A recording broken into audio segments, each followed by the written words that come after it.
Picture this: an American tennis star in Moscow, facing 14,000 hostile fans, including the Russian Prime Minister. Pete Sampras isn't playing well, and as he enters the final set of a Davis Cup match, he begins to cramp. And on the match point, which was a very tough match point, he won it, and then he collapsed, and he couldn't go any, we had to carry him off. The United States Davis Cup team doctor, George Fareed, was there for Sampras. One time, about 3 o'clock in the morning, I got a phone call, and this is George. Well, what he wanted to do is discuss the best way to prevent cramping and muscle injury for his patients. But that was George.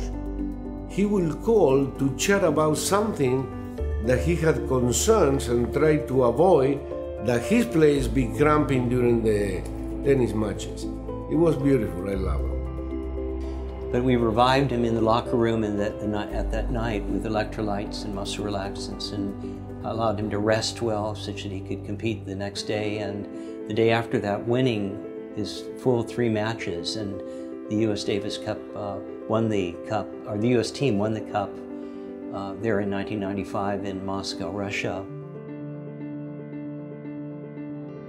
Patients are comfortable here. Usually music is playing, and then we bring them back into the exam rooms, which are here.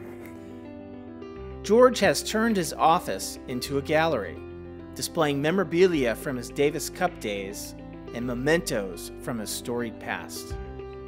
We show bead art, and then a remembrance of my father, who inspired me to go into medicine, who was a great internal medicine doctor and sports doctor who spent many years working with Albert Schweitzer and doing missionary work. My mother was born in Chicago. She actually lived part of her life in Europe and was influenced by the 2 different worlds at that time to inspire her to go on into art, and that was her forte. But she did, during World War II, volunteer as a nurse's aide, and met my father, who's shown here, who was studying medicine at the University of Chicago and playing football when they were still in the Big Ten.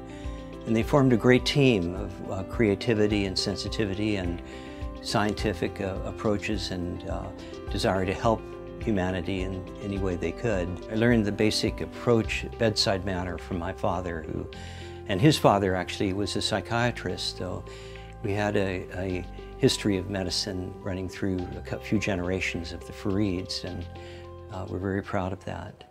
To bring that expertise that he's had, with being the U.S. tennis team doctor, and I don't know how we could replace him.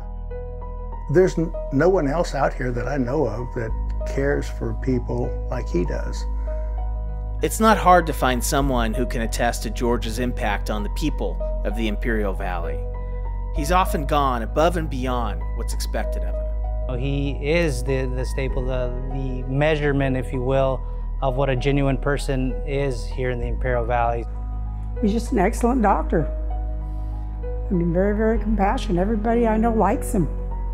He is a very genuine, sincere, who always goes beyond the call of duty to help his patient. His patient, they love him very much. I probably owe my life to George, literally, and he's that way with anybody that he comes in contact with. He's brilliant. Besides being generous and everything, he's also one of the most intelligent people I've ever met. Harvard Medical School, it didn't get much better than that. The guy has done everything you could ever expect a doctor to do for a person. George always knew he wanted to be a doctor. During his freshman year at Harvard Medical School, he began assisting Dr. Charles Richardson in a research project focused on recombinant DNA technologies. Charles was doing breakthrough research that led to recombinant DNA technology, discovering the enzymes that are used to break open and relink DNA, one of which was called polynucleotide ligase. And when I joined his laboratory in my free time of freshman of medical school, he gave me an opportunity to try to localize the gene in the bacteriophage for that enzyme, and I was able to do that led to a culmination of a paper in the Proceedings of the National Academy of Sciences, and also my being able to present this research at a symposium or contest for medical students. I won the contest, which was called the Weiss Award, and that's the highest award that I received as a medical student. Success in research steered George away from clinical practice and into the lab. I was offered an opportunity to go to the NIH, and at the NIH I joined a laboratory that was studying tumor viruses, and we were trying to determine the origin of replication of a DNA tumor virus, which I was able to accomplish and publish the results. Because of that, at that time, it was fairly significant, and they offered me a job as an assistant professor at Harvard. For all the years George worked as a medical researcher and teacher, he felt something was missing. I wasn't going to spend my whole life trying to accomplish something in that area without being a real doctor and pursuing the inspiration that my father and my grandfather had provided for me.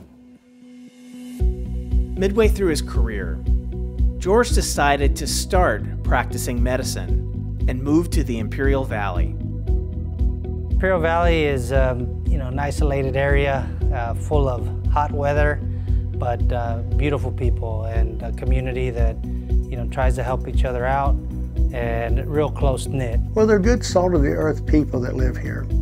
Overall, I think it's probably one of the best places in California to live.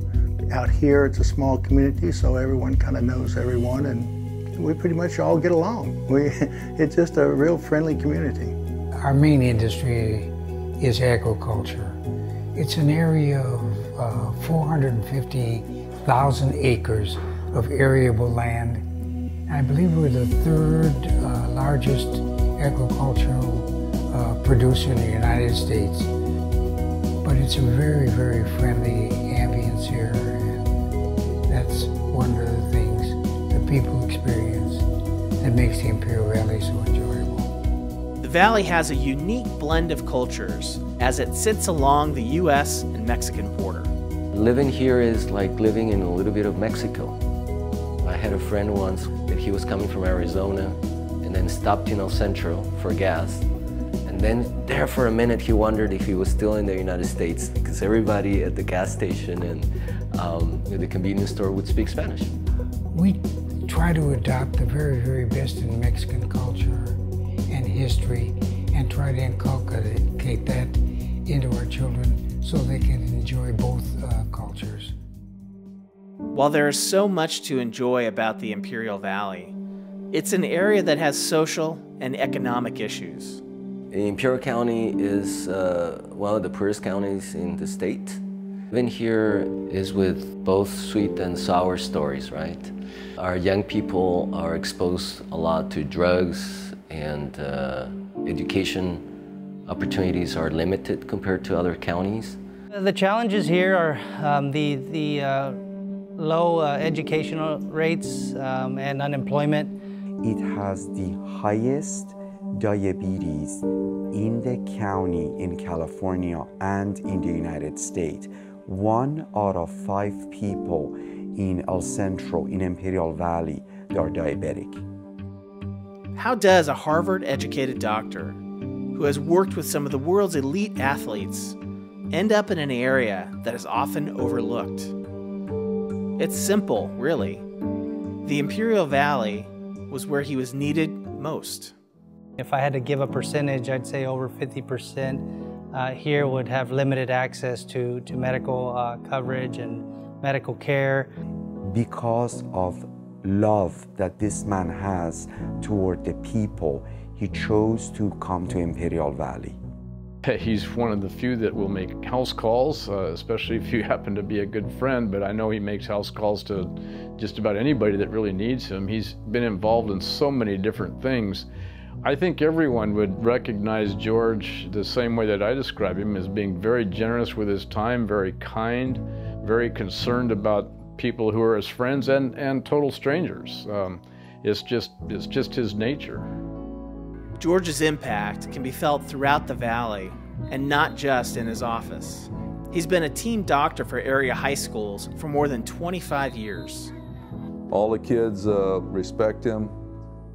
There's nothing not to respect. He helps them when they're hurting, and gets them back out on the field as soon as they're healthy. Well, I don't know that the Imperial Valley doesn't fit in without him. He's well established in the general community as a person who will do anything in his power to make your life better, and that's Dr. Fareed. He'll help anybody. He made a home call, for example, on our preacher at our church. I fell and fractured multiple bones, and my doctor in San Diego, who I'd gone to for a long time, x-rayed and said that it wasn't a hospitalization injury, that I needed to stay home and he'd get home health care to come in. Well, 3 weeks later, I was getting no better. As a matter of fact, I got much worse and I was totally bedridden. So Dr. Fareed came on a Friday afternoon, took one look at me and said I needed to be in the hospital. And unlike many doctors, he visited me every day I was in the hospital and was actively involved in arranging for me to go into rehab. And if it hadn't been for him, I shudder to think of where I'd be today.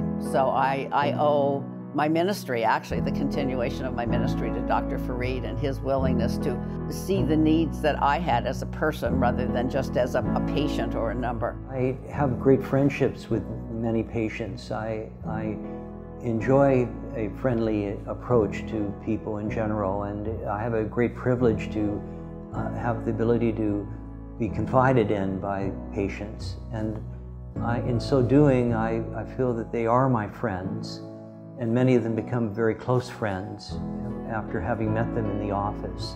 And they become people that I love socializing with, that I see at the Rotary or I see at the social clubs that we have here, such as the Stockman's Club in Brawley.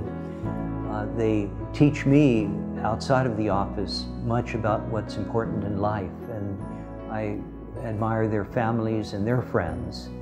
So that's something that I'm very lucky to have. I think other doctors have that too here in the Imperial Valley. The Plessner Award is not only your expertise as a physician, but also is how much you have given to the community. And that together is what makes a good candidate to get the award. Dr. Rodiles understands the Plessner Award like few others. He received the award in 2007 and is one of 4 recipients from the Imperial Valley. But according to him, this year's honor couldn't have gone to a better doctor. We are so proud that Dr. Fareed will be the next one because he deserves as much or more than any of the other guys. Winning the Plessner Award is the culmination of my career to this point. It is the highest honor I would ever expect to receive, and it's felt by me to be undeserved, but I accept it and use it as an inspiration to me to be even a better doctor, to follow in the steps of my colleagues who've already been awarded this. It's a recognition for all of my colleagues here in the Imperial Valley and for colleagues in rural areas throughout California.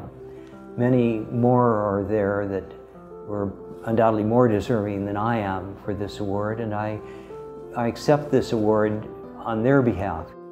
Dr. Fareed, I'm a better person because I've had the opportunity to meet you and to get to know you. You are a very humble man. In being around you, no one would ever guess that you have done and accomplished all the things you have. So I'm very proud of you, and no one deserves more than you to receive this wonderful honor. Please don't ever go, Doc. Love you very much.